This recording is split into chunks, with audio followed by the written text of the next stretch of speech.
হত্যাকারী দলের সাথে কোনো আলোচনা নয় বলছে বিএনপি, প্রধান উপদেষ্টার সাথে বৈঠক। একনায়কতন্ত্র ভেঙে দিতে সংবিধান সংশোধন করা হবে, আওয়ামী লীগকে নতুন নেতৃত্বে দল গোছানোর আহ্বান। শেখ হাসিনা ভারতে অবস্থান দ্বিপাক্ষিক সম্পর্কে প্রভাব ফেলবে না বললেন পররাষ্ট্র উপদেষ্টা, চুক্তি ও সমঝোতার ধারাবাহিকতা থাকবে।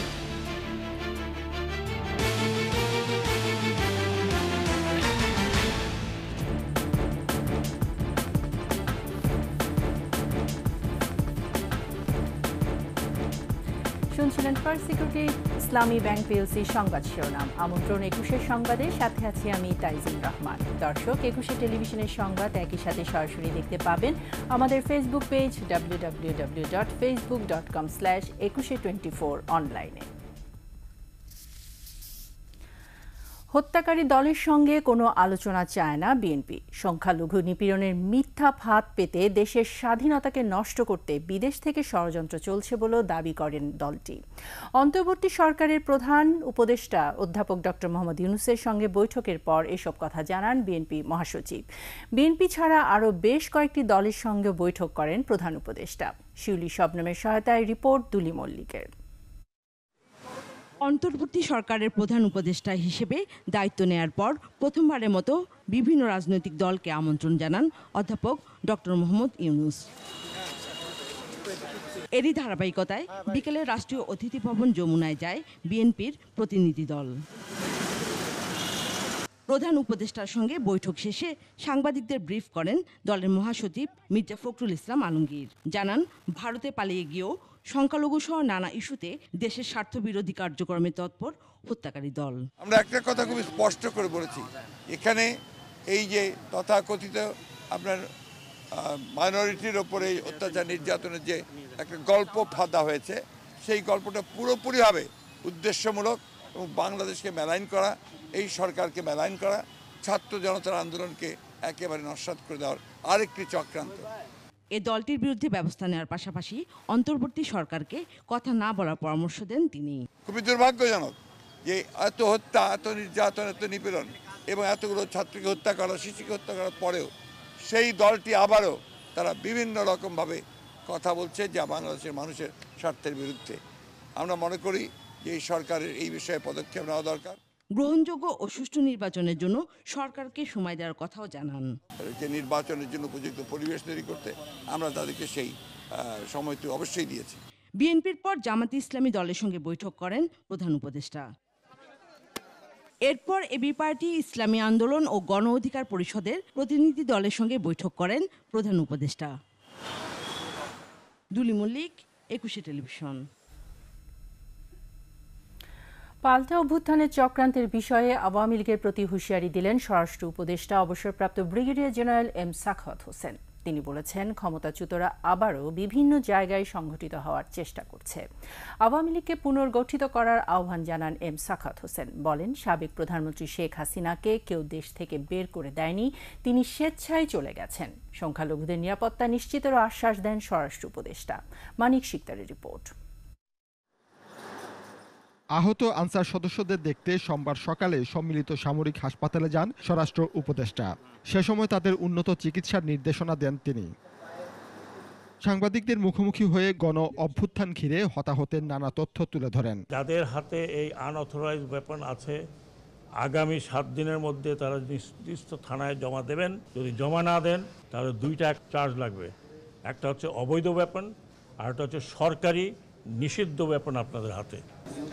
পরে দুপুরে সচিবালয়ে স্বরাষ্ট্র মন্ত্রণালয়ের সভাকক্ষে বাংলাদেশ জাতীয় হিন্দু মহাজোটের শীর্ষ নেতাকর্মীদের সঙ্গে বৈঠক করেন স্বরাষ্ট্র উপদেষ্টা। আমি যারা এগুলো করছে তাদের উদ্দেশ্যে বলছি, পলিটিক্যাল পার্টিগুলোর উদ্দেশ্যে বলছি, আপনারা আপনাদের এলাকায় এগুলো ঠিক করেন। সংখ্যালঘু নিপীড়ন ইস্যুকে কেন্দ্র করে অরাজক পরিস্থিতি সৃষ্টি না করে আওয়ামী লীগকে নতুন নেতৃত্ব নিয়ে নির্বাচনের প্রস্তুতি নেওয়ার আহ্বান জানান স্বরাষ্ট্র উপদেষ্টা। দয়া করে আপনারা দেশকে অরাজকতার মধ্যে ঠেলবেন না, ইনক্লুডিং সদ্য বিদায় হওয়া পার্টি। আপনারা পার্টি গোছান, আমরা আমরা আমরা হোম মিনিস্ট্রি থেকে আপনাদেরকে হেল্প করব যে আপনারা পার্টি গোছান উইথ নিউ ফেস, নিউ অঙ্গীকার, এবং আশা করি যে through the political party act. ওই পলিটিক্যাল পার্টি অ্যাক্টের মধ্যে যারা পলিটিক্স করতে পারবেন, না পারলে করেন না। তো কনস্টিটিউশনটাই যদি কখনো হাত লাগানো হয়, কারণ কনস্টিটিউশনে হাত লাগাতেই হবে অনেক বিষয়ে। আমরা ডিক্টেটরশিপ চাই না, হ্যাঁ, আমরা জবাবদিহি সরকার চাই। সদ্য ক্ষমতাচ্যুত প্রধানমন্ত্রী শেখ হাসিনাকে দেশ ছাড়তে কেউ বাধ্য করেনি। তিনি স্বেচ্ছায় দেশ ত্যাগ করেছেন বলেও জানান স্বরাষ্ট্র উপদেষ্টা। আপনিও তাকে দিয়ে একে দিয়ে গন্ডগোল করাবেন, আমি আসতেছি, আমি যাব।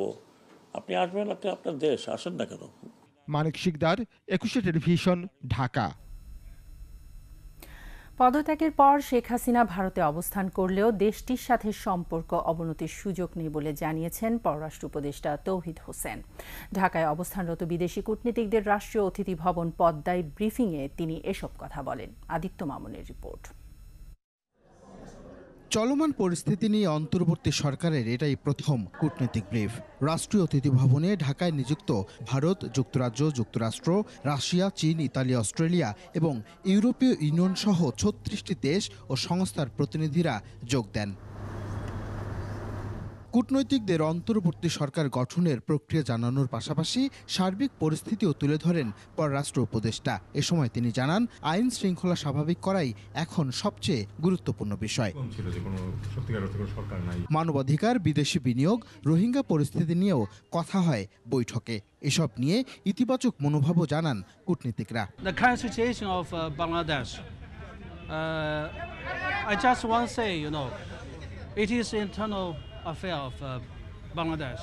Our policy is we don't interfere in any others' internal affairs. Please think of tomorrow and think of the future and only the future. Don't go to the past. বৈঠকের পর সাংবাদিকদের সাথে কথা বলেন তৌহিদ হোসেন। বিদেশিদের সাথে হওয়া সকল চুক্তি ও সমঝোতার ধারাবাহিকতা রক্ষা করা হবে বলেও জানান তিনি। আমরা কিন্তু কোনো কিছু অ্যাবান্ডন করছি না। আমরা কিন্তু প্রত্যেকটা বিষয়, এটাও আমরা উল্লেখ করেছি, যার সাথে যে ধরনের চুক্তি আছে, যে কমিটমেন্ট আছে বাংলাদেশের বিভিন্ন ক্ষেত্রে, আন্তর্জাতিক পর্যায়ে, বাইলেটারাল পর্যায়ে, সেগুলি কিন্তু যে কমিটমেন্ট বাংলাদেশ করেছে, সেই কমিটমেন্ট অবশ্যই আমাদেরকে রক্ষা করতে হবে। নিরাপত্তা নিয়ে কূটনীতিকদের উদ্বেগ কেটে যাবে বলেও আশাবাদ জানান পররাষ্ট্র উপদেষ্টা। যে কাউন্সিল আছে, আমি অ্যাসিওর করতে পারি এর মধ্যে কেউ অন্য কারোর জন্য বিট করছে না, সবাই বাংলাদেশের জন্য বিট করতেছে। অন্তর্বর্তী সরকারের প্রতি আন্তর্জাতিক সম্প্রদায়ের পূর্ণ সমর্থন অব্যাহত থাকবে বলেও আশা প্রকাশ করেন তিনি। আদিত্য মামুন, 21 টেলিভিশন, ঢাকা। নিচ্ছি সংবাদ বিরতির পর যা থাকবে। ভোল পাল্টে নতুন সরকারের সাথে মিশে যাওয়ার ফন্দি এস আলম সহ বড় লুটেরাদের সম্পদ বাজেয়াপ্তের দাবি।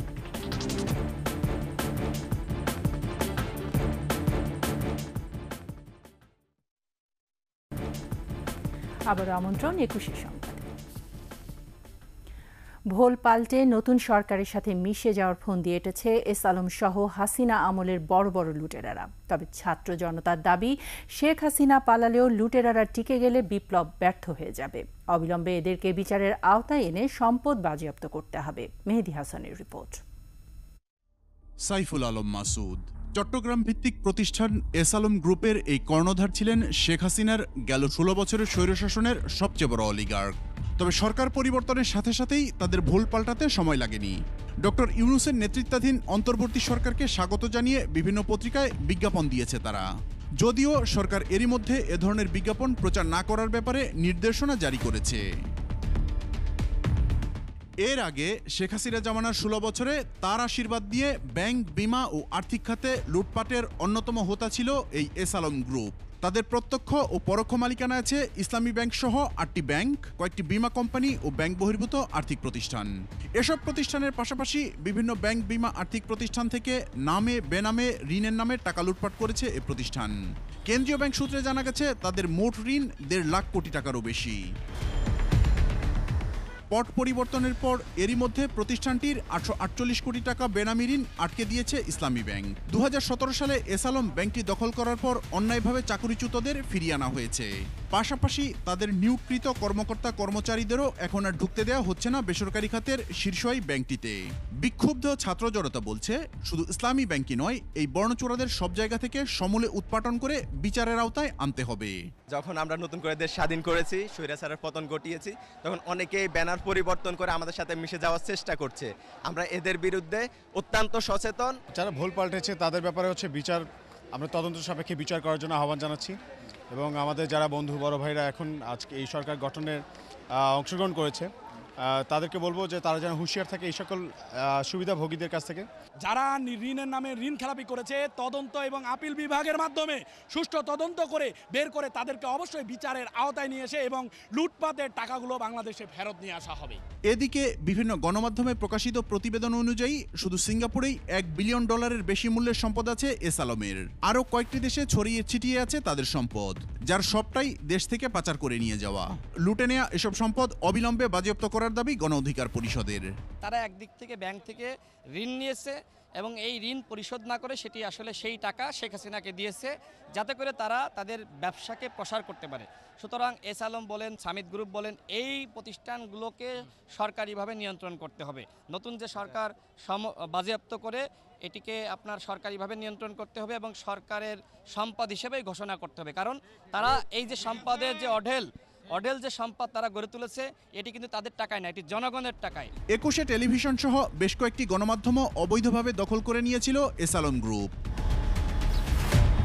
মেহেদি হাসান, 21 টেলিভিশন, ঢাকা। শেষ করছে 21 সংবাদ। যাবার আগে ফার্স্ট সিকিউরিটি ইসলামী ব্যাংক পিএলসি সংবাদ শিরোনামগুলো জানিয়ে দিচ্ছি আরও একবার।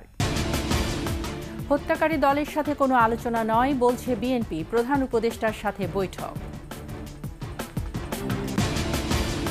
একনায়কতন্ত্র ভেঙে দিতে সংবিধান সংশোধন করা হবে, আওয়ামী লীগের নতুন নেতৃত্বে দল গোছানোর আহ্বান। শেখ হাসিনা ভারতে অবস্থান দ্বিপাক্ষিক সম্পর্কে প্রভাব ফেলবে না বললেন পররাষ্ট্র উপদেষ্টা, চুক্তি ও সমঝোতার ধারাবাহিকতা থাকবে।